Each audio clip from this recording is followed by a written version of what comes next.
Hello everyone and welcome to the Chrissy B Show. Now we have covered abuse on the programme a few times before, but what do you do if you find out your child has been abused?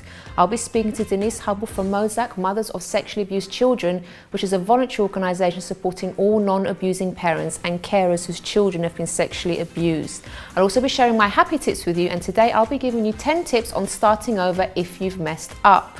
We also have Jane's fitness tip on how to do an effective lunge, but first we have the news with Ian and Helena. So we got your happy tips as well. We can give you tips on happiness. We're always happy.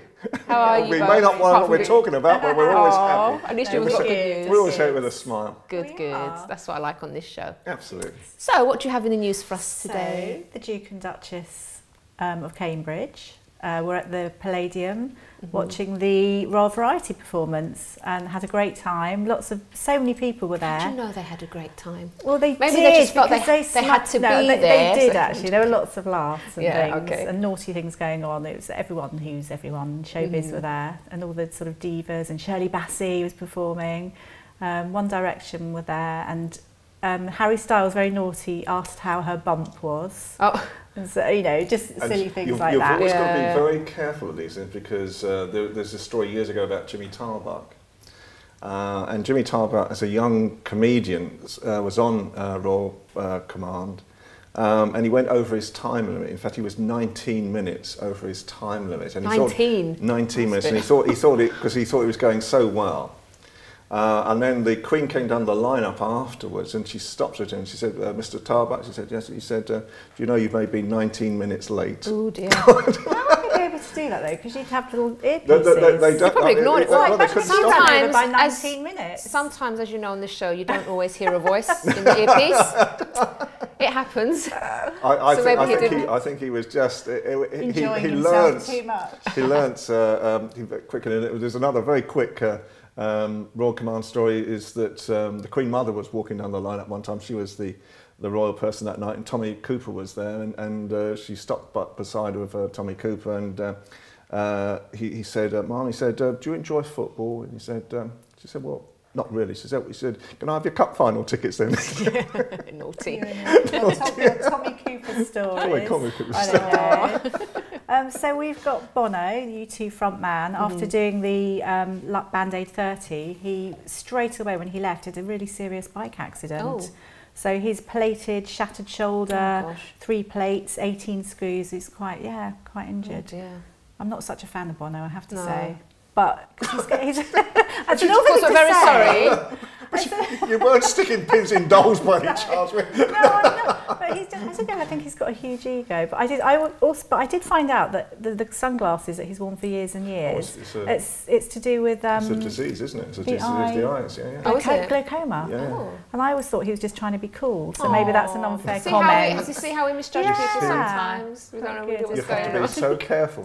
We all do it, don't we? We do. Naughty.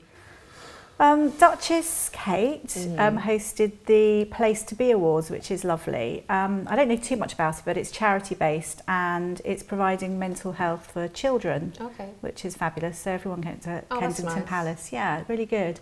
And then they become peers who help other peers. It's quite a nice system that they've got. I don't know too much about it, but it sounded lovely. And obviously Kate is the patron. So is it for children that feel like down? Yeah, mental health. I suppose it's lots of things. There's so and many mental health, such a wide area. Yeah, I think it's amazing how many kids nowadays are going through issues. No, absolutely. Yeah, the way the world has changed. It has completely. And we're wondering whether or not one that's not on there is whether William and Kate are going to New York for Christmas shopping.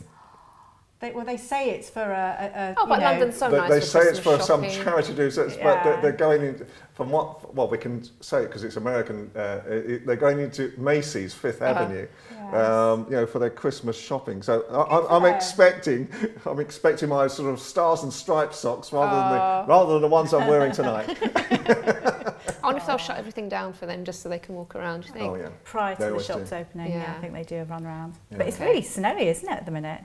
Is it? I think. Yeah, on the eastern seaboard, they had in the past day, they've had 5 feet of snow in one day. Oh, blimey. Yeah. Hopefully it will calm down. I'd love to go to New York in the winter. It's something really appeals. I'd love to go to New York full stop. I've never been. Have you been before? No. Have you been? Yeah. Be one of your dares in New York. That'd be good.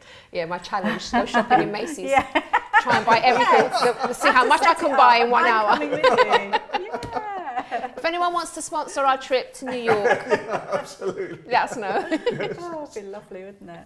A funny one, which I thought was really funny. The Kardashians.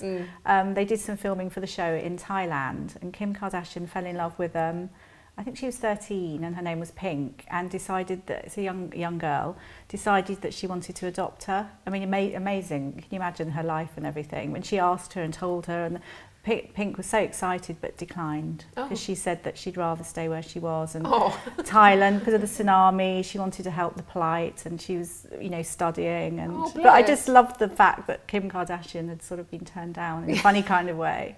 But there's a lot still going on, because I was watching from the other night as well. Thailand had the tsunami. Obviously, the cyclones in where were the cyclones? In Philippines. Okay.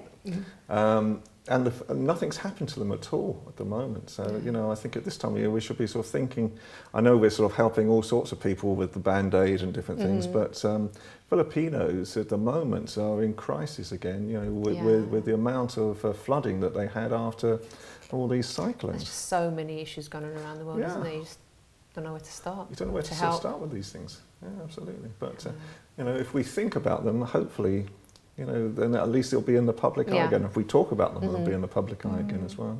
I think that's important. All that money that's raised, so everyone can have a little bit, as we say. Absolutely. Yeah, that would be good. The Daniel Radcliffe one. I thought this was quite a funny one. Daniel Radcliffe often gets confused with his friend Elijah. Sorry, come down. Elijah Wood. Sorry, I beg your pardon. Right. She keeps on reflecting in my eyes. I can't. That's right, blame me. You need your own iPad, Ian. Yes, I know. I know. You'd rather I go like this. Father Christmas.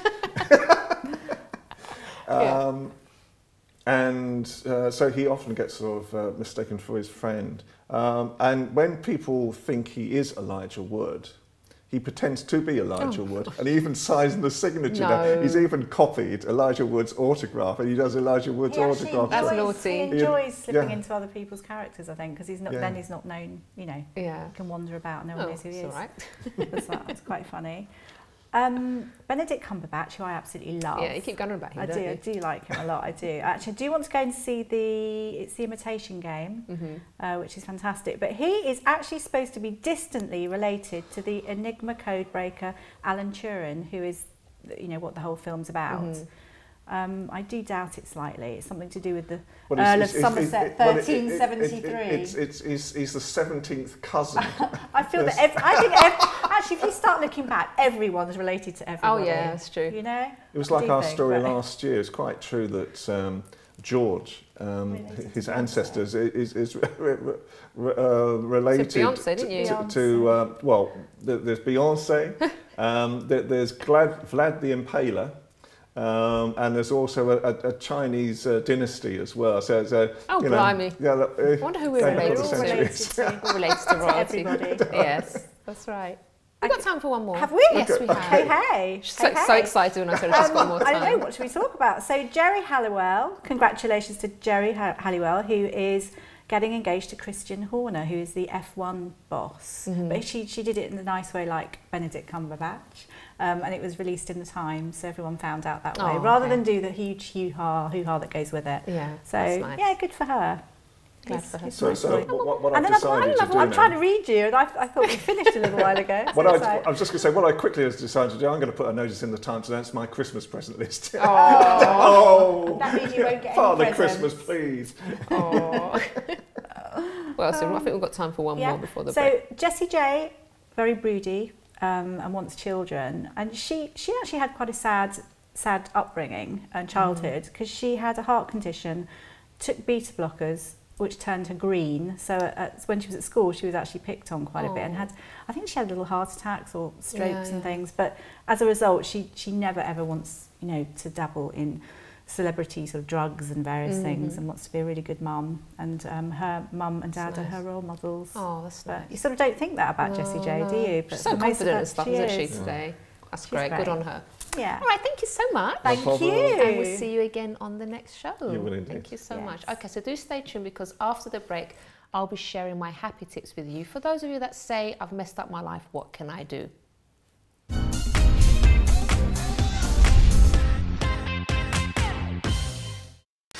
Don't forget to subscribe to the Chrissy B Show, always aiming to show you the happier side of life. You can find us on YouTube, Facebook and Twitter.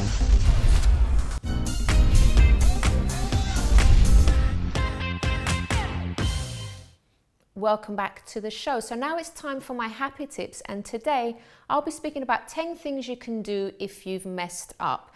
Now, everyone makes mistakes at some point in their life, but sometimes mistakes are quite serious and they can affect your whole life and your relationships with other people as well. So what if something like that's happened? So here are some 10 tips of mine that I'd like to share with you. Number 1, stop looking at the past. The solution is in the present and the future and nowhere else. If you keep looking back, if you keep beating yourself up about what happened, you'll never move forward. And I know it's easier said than done, but you really have to keep focused on planning your life ahead and not looking back at what's happened already, unless it's to learn from that mistake. Number 2, you really need to cut people off who will only bring you down further, but get help from those that genuinely want to see you turn your life around. So in some cases, depending on what the issues were with you, you'll have to cut off friends, for example, maybe friends that sort of encourage you to drink again or to take drugs again or to be, to cheat on your partner, for example, even though those friends might have been people that you've grown up with and that you're really close to. But if you really want to start again and you really want to make a change, there are certain people that you're going to have to keep away from, unfortunately.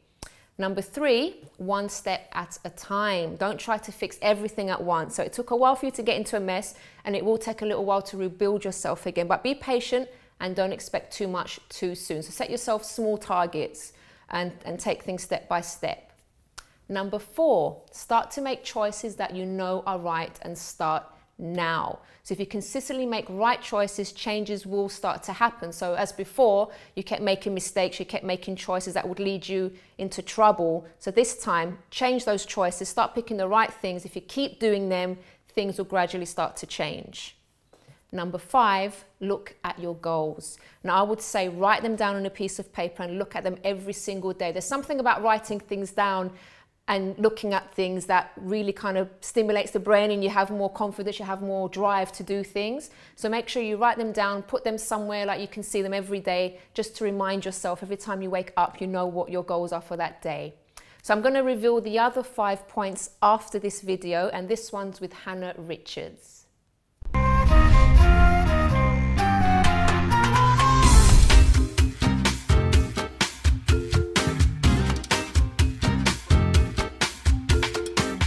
Welcome to the MTS Kitchen. My name's Hannah Richards, and today I'm going to make you fall in love with sprouts. Yes, it's sprouting season. I'm going to make sprouts and bacon, and it's going to be for breakfast. So we're going to boil these first, and then we're going to fry them in a pan with some coconut oil, some sea salt, some black pepper, some herbs, and then we're going to add our bacon. I'm going to do an onion as well, just because every good recipe has an onion in it.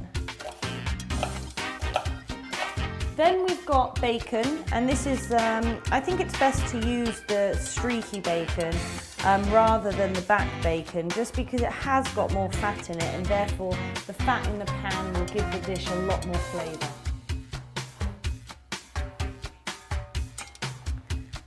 Okay, so back to our sprouts and bacon. I'm going to just warm the pan up with our coconut oil. Add a little bit of Himalayan sea salt and some black cracked pepper. Just going to throw the onions in. I'm going to add the bacon. Okay, so you can see that bacon and onion now is all really crispy. It smells gorgeous, and it's just at the right place for me to now add your sprouts. And so immediately just keep moving it around the dish, move it around the pan. You want the the sprouts to coat in all that bacon fat. A bit of parsley on top, some black pepper, and a pinch of sea salt. There you go. Trust me, you'll love sprouts.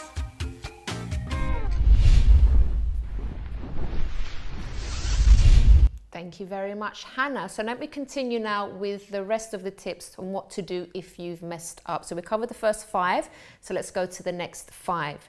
Don't think you're a superhero. Now, you might find that because you've made some progress and things are starting to look up, you might get overconfident, and instead of sort of watching out for things, you might become a bit more relaxed, and this could leave you very vulnerable. So make sure, you've always got your eye on the ball. Make sure that you're alert to any temptations around you.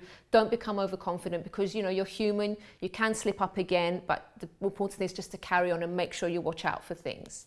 Number 7, don't expect that people will quickly believe you've changed.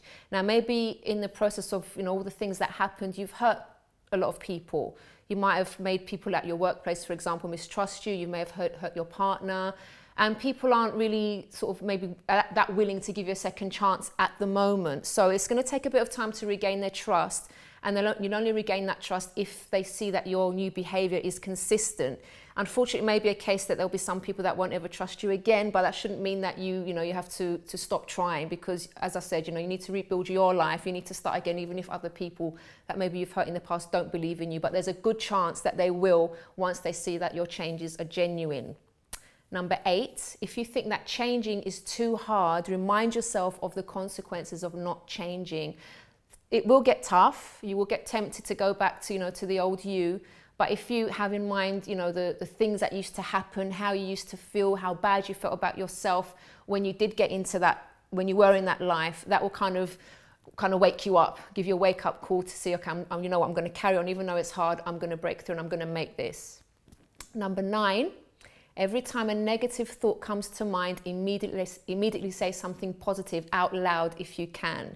So don't give space for these negative thoughts to fester in your head. Now, it's very normal. Loads of people get, negative thoughts in their mind. They get sort of defeatist thoughts in their head. It's normal. That happens to everyone. But when these things happen, and it goes back to the point before about being alert to things, not just being alert to people around you, but also alert to what's going on in your head. So if you feel like there's negative stuff going on, say something positive. Say, I'm going to make it. I'm not listening to that. I'm going to carry on. I'm going to break through. And number 10, if you make a mistake, start over and never, ever give up.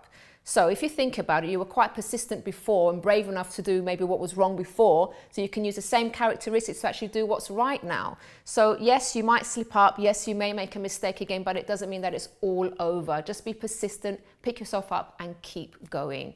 So if you need some more help on this, and if you'd like to email me personally with a specific issue that you're going through, you can do so on chris@chrissybshow.tv. But now we're just going to go to a quick fitness tip with Jane, and then we'll be back with more.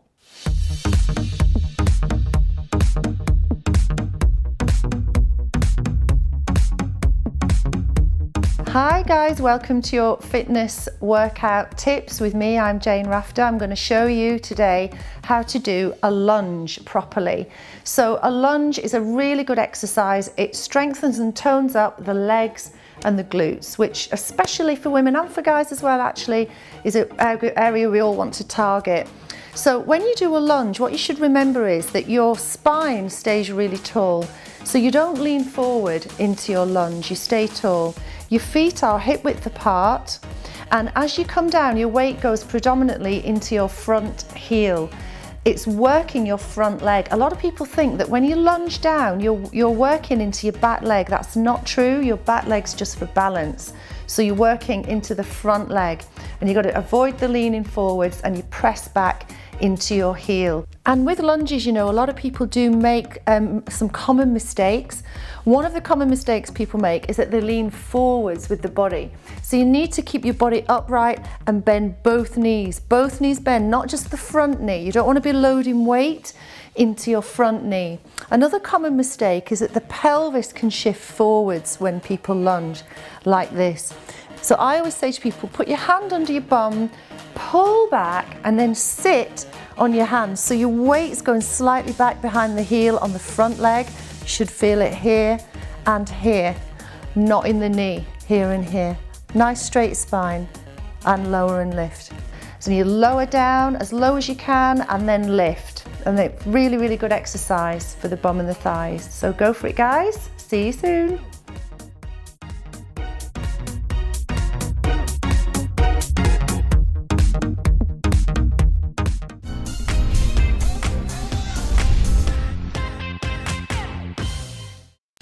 Don't forget to subscribe to the Chrissy B Show, always aiming to show you the happier side of life. You can find us on YouTube, Facebook and Twitter.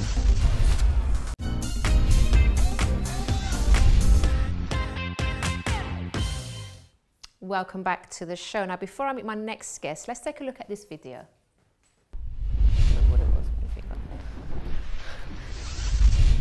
Well, today we're going to have a very different ladies at lunch. We're outside Inamo in Piccadilly Circus, and food apparently is fantastic, but also it's got a very unique way of ordering, because you order yourself at your table and you can actually see the menu on your table and you choose, and it's all online, and it's something really, really different. So that's why we've come here today, to show you how technology is progressing and how great it is in restaurants too. And apparently you don't need a waiter either, so that looks like it's going to be a lot of fun. Yeah, okay, so let's go inside and find out what it's all about.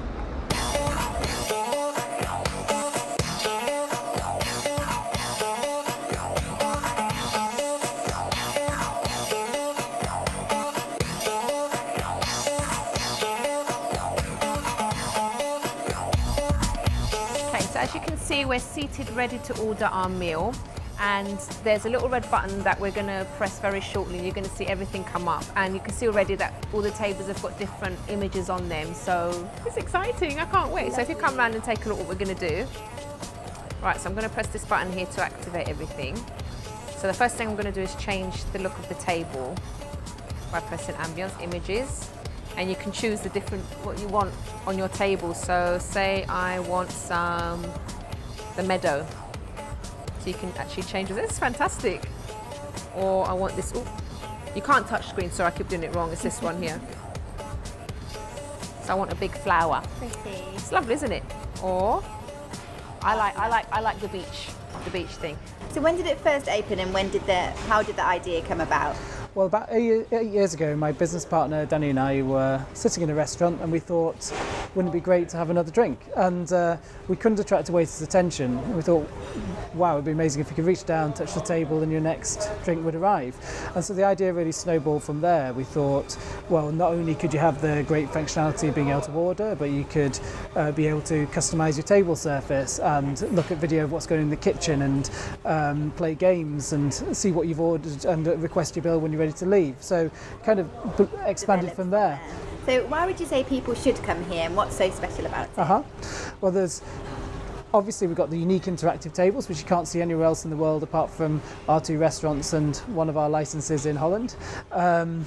Alongside that, listen, no restaurant is complete without great food, and our head chef, executive chef, Sean, has done a fantastic job on the menu, and dishes like our miso and yuzu salmon, our Berkshire pork neck, amazing, and on top of that, our service. We're still, a key thing to emphasise is, though the table streamlines certain parts of the service, like the placing of the order and the requesting of the bill, actually there's still a huge amount of human contact. In fact, I often think it frees up the waiting staff to be more engaging and sociable and charm the guest.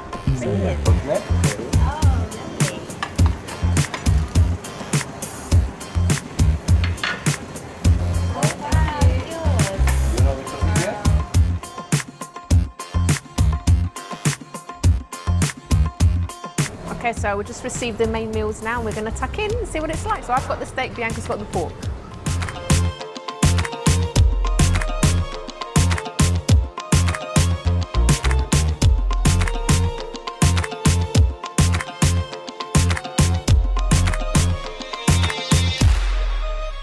So we've just had the most fabulous meal, and not just the experience of ordering yourself from this the technology that they have here, but also the quality of the food was amazing. So this is a great place to come if you want to something different, something new for technology as well. And the food is so fresh, it's really, really nice. So that's it from Ladies at Lunch, and we'll see you again next time. Bye-bye. We are. That was Bianca there, who used to be with us here on the show. Okay, so now it's time to speak to Denise Hubble from MOSAC, which is Mothers of Sexually Abused Children. Hello, Denise. Hello, Chrissy. Thanks so much for joining us today. So it's a very sensitive subject that we're going to be speaking about. But how did you first get into this? I'm a trained therapist, and I've been working for MOSAC for about 18 years. But MOSAC was actually set up by 4 women whose children were sexually abused by close relatives or partners. They got together as a group through the Greenwich Social Services, and after they received their own therapy and recovery from the trauma they experienced, they decided that they wanted to do something to support others, because what they found in their own experiences, they were always quite isolated. They found it difficult subject to talk about, as most of us do. They found they couldn't find any places at the time where they could get support. So these 4 women who, as I say, were mothers of sexually abused children, set up MOSAC, and that was 21 years ago. Wow, 21 years ago. And one of the founder members is still involved in the organisation. Oh, brilliant. So what does the charity actually do? So you obviously counselling and things like that, but is there anything else? There's a lot of services because we offer a range of services. There's a national helpline, so anyone all over the country can phone and get quite a lot of support and advice.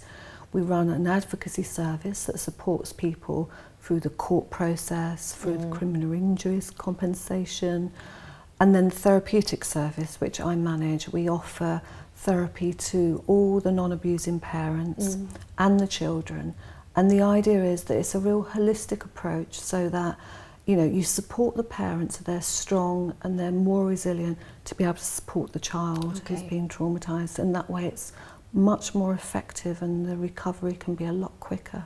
What are the common emotions maybe that the parents will go through? Because obviously they must feel angry that's happened to their child. Is there anything else that's common in the way that they feel?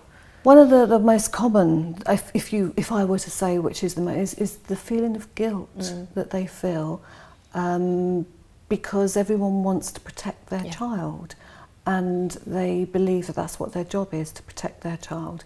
So when they finally do find out that their child was sexually abused, they feel terribly guilty, even though it's always the blame should be with the perpetrator. But it's one of the hardest emotions to shift, because they can't help but blame themselves sometimes, even though, It's just so hard nowadays, though, because obviously you can't live your life not trusting anyone, especially like you expect, like when it's a close relative or a close friend. You don't want to be, distrust every human being around you, but on the other hand, you sort of feel to yourself, well, maybe if I hadn't sort of trusted this person, then this wouldn't have happened. So it's a hard balance to kind of get to, isn't it? A very hard balance, because we have to trust our partners. We have to trust the grandparents, the aunties, the uncles, the cousins, the teachers, social workers. It happens everywhere that it could happen, but we do have to trust. So one of the things that we look at MOSAC as well, especially for children that could be quite vulnerable from being abused again, is how do we bring about that protection? What can we do? And there are ways that we can help. Okay. Can you maybe cover a few points for us? So what we like to do, we like parents to be courageous and brave and have those conversations in age-appropriate ways about sex education. Okay. You will be surprised how many people are scared of talking about it. I mean, I'm talking very basic stuff about our private parts, being able to name our private parts, telling children that the private parts are for them only to touch. As parents, what I do when we're running workshops is that we say, from a young age, 4, maybe younger, you can teach your child that they can wash themselves properly, that they do this, that their body belongs to them. There's actually no need, even for a mother, to have to, wash a child when he or she is 4, for instance. And what you're doing is you're teaching the child that, the skin is the boundary. The skin is the thing that protects us and puts a boundary. and no one should really go beyond that boundary. So it's a very simple method, but at the same time it could, you know, stop that child from being abused by someone. Yeah, and also to have the conversations where you say to your child, has anything ever made you feel uncomfortable? Has anything ever worried you? We're not necessarily talking about sexual abuse here. We're talking about, you know, friends at school, calling them names, bullying. You know, by having those conversations, what you're saying is, if you ever feel something's not quite right, you're not happy, tell me. If you tell me, together we can decide what to do about it. So what you're suggesting to your child is that if you feel uncomfortable, please come and tell me. And we don't know what that would bring, you know, when you... It could be anything. It could be anything, but it could make them think, actually, I don't like it when so-and-so touches me somewhere. And that could be something that could start a conversation. Yeah, that's really So it's about being brave, very simple, age appropriate. There's lots of resources on the internet. There's the NSPCC have the PANTS campaign, which is very, very good, which actually is a guide for parents to how to have these conversations. So there is help there for people. There's lots of help there, but parents aren't used to sort of speaking about, so feel a bit awkward. But the children need to know, don't they? Yeah, they do. They do. And that's one way that we can help protect them. Definitely. Denise, you're going to stay with us because after the break we also have another guest on called Antonia, who went through quite a disturbing time when she found out that her partner was actually an abuser. So do stay tuned.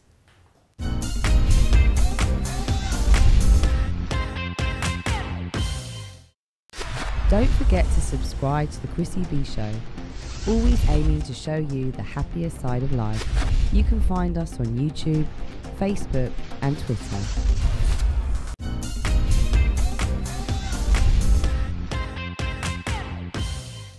Welcome back to the show. So joining us now we have Antonia Fontaine. Hello, my love. Hi. How are you? I'm fine, thank you. Okay, so obviously you've heard what Denise has been saying, and I know this is a subject very close to your heart. Very close. Can you tell us why? I was in a relationship with a guy for 2 years. It was a long distance thing because he was in San Francisco. I live here, obviously, and he was meant to move here. And I found out January, February of this year that he was actually a sex offender. He had been, he was in prison for a few years for having a relationship with a 15-year-old. And then I've heard that he also had a relationship with a 14-year-old and someone that was even younger than that. So, yes, it's close to my heart. It's very... Now you were with him for, you said, for 2 years in it. Yes, I was. So how far had the relationship gone in terms of sort of you being attached to him? Basically, and stuff like that? I had known his sister. I've known his sister for 7, 8 years. But he was never. Every time I went to California to be with my friends and my family out there, he was never around. But I wasn't thinking of him because I was doing my own thing. Okay. So when he popped up out of nowhere in 2012. I didn't know who this person was. And when I was asking everyone, well, where has he been? Everyone's giving me funny answers. And when I asked about just different things about his family, it was always like he was blaming someone else. Oh, my mum was, because his mother passed away when he was 14. She was a prostitute. She caught AIDS and she passed away. And the dad was a pimp. So to make a long story short, with most predators, they always have, like, someone's the scapegoat. It's never them. Okay. Oh, well, my childhood was this way, so I've come out that way, kind of thing. But I was under the impression it was a misunderstanding. He went in jail because of a misunderstanding, but I didn't know what it was until a friend of mine this year from New York sent me the link. Because my computer, and then I got to find out exactly. Now you have a child? I have an 11-year-old, but every time I went to see him, I never brought her with me. Gosh. Because so they never met or anything, thank goodness. I only saw her on Skype once or twice. Yeah. And some of the things he would say was peculiar. Can you tell us maybe something? Like my daughter, when she's nervous, she licks her lips. And he said, why does she's licking her lips at me? Now, this is a 9-year-old licking her lips. Because she's nervous, she's like, you know, when you're nervous. And he turned around and he said, oh, she's licking her lips at me. It's like she's flirting. And I'm thinking, so that I've never heard that in my 33 years on this earth, of someone seeing a 9-year-old and saying, oh, well, this child's flirting with me. She's licking her. I was like, where the hell did that come from? And then he has a child. He has I think she's 2 coming up to 3-year-old daughter. And I couldn't understand why he had to have supervised visits. And he said to me, he had a fight with the mother. I said, well, you had a fight with the mother, and I still wasn't clicking to what was going on. Antonia, how did you feel when you found out all this about him and sort of the potential danger that your child could have been in? I was absolutely sick to my stomach, because I was abused from age 3 up until 8, 9. It could have been even before that, I just don't remember. Yeah.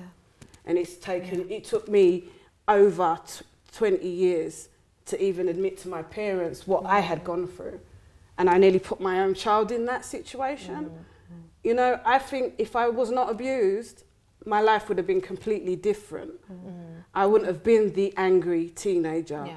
I wouldn't have been the person. I would be a completely different person.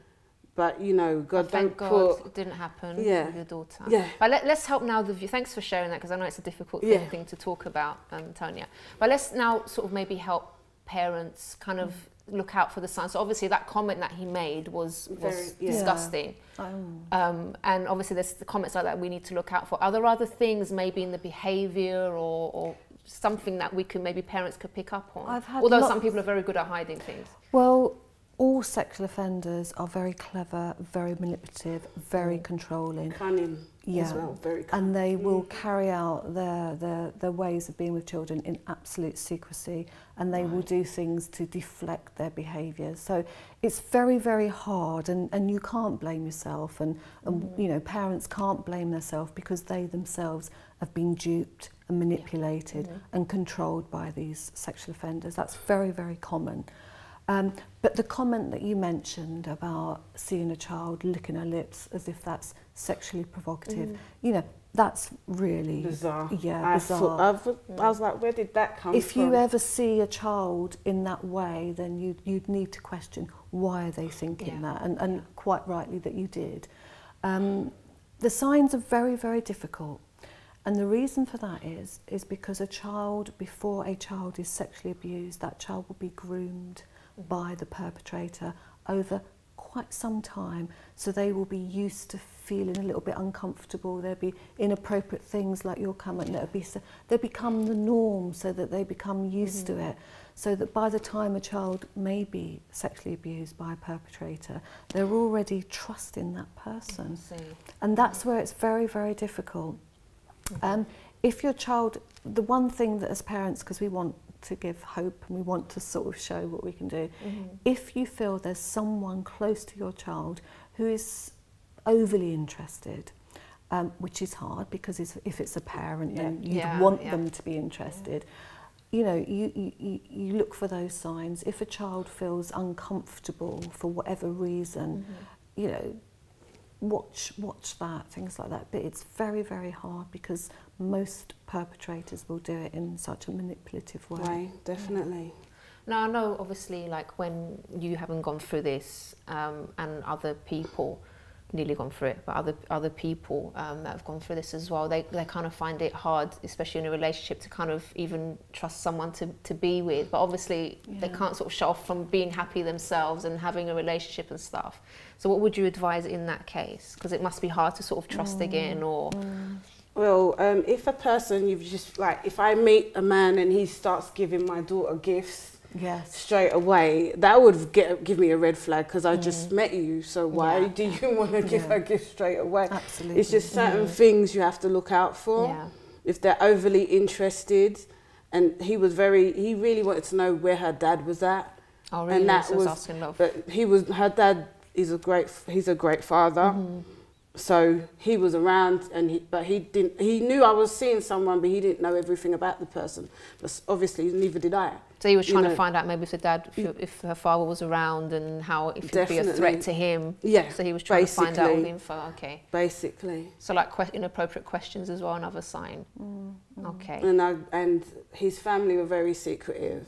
Like I met his family when I went in 2013, March of 2013, and they were very secretive when I was like, oh, so what's the family like? Yeah. So what was he inside for?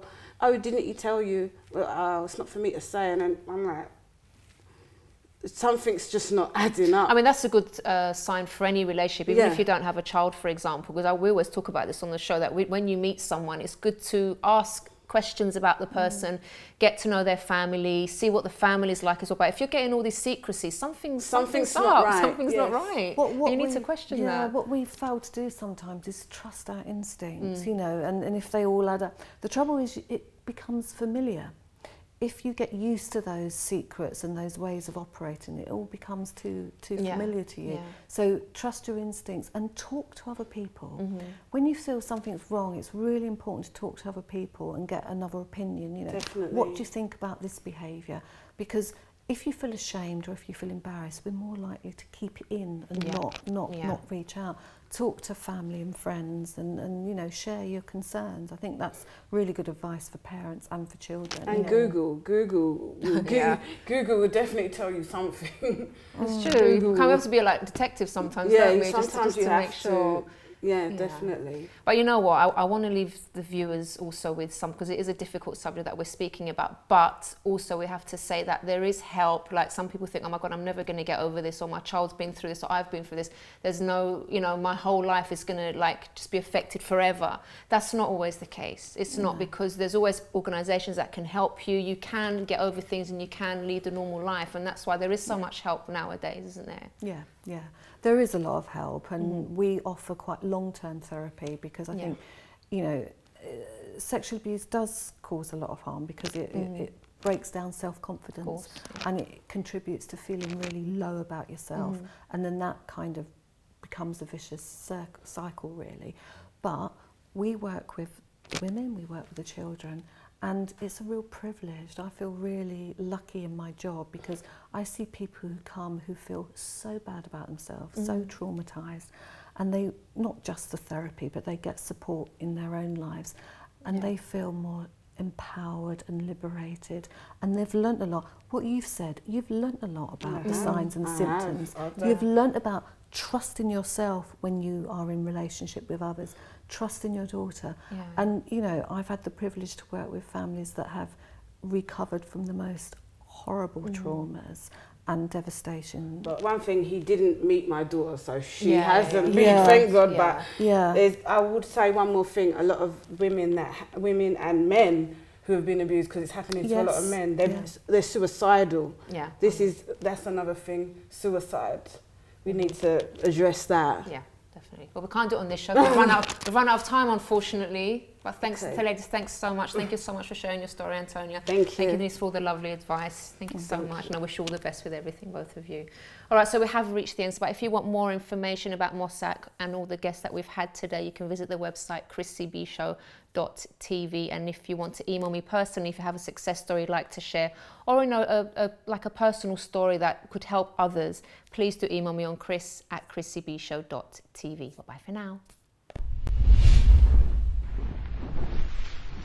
Hi everyone, today I'm at Saventa Image in Shoreditch. Hi everyone, today I'm down at Saventa Image in Shoreditch. Oh my God, hang on, I need to write this. Hi everyone, today I'm at Saventa Image Makeup Academy. That was right, wasn't it? Yeah. Okay. Hi everyone, today I'm at Saventa Image. Oh. Sorry. I'm here with Jeff Ewan. So now I'm here with Jeff Ewan-Gow, who's the business director, business manager. I'm having a really good day today, aren't I?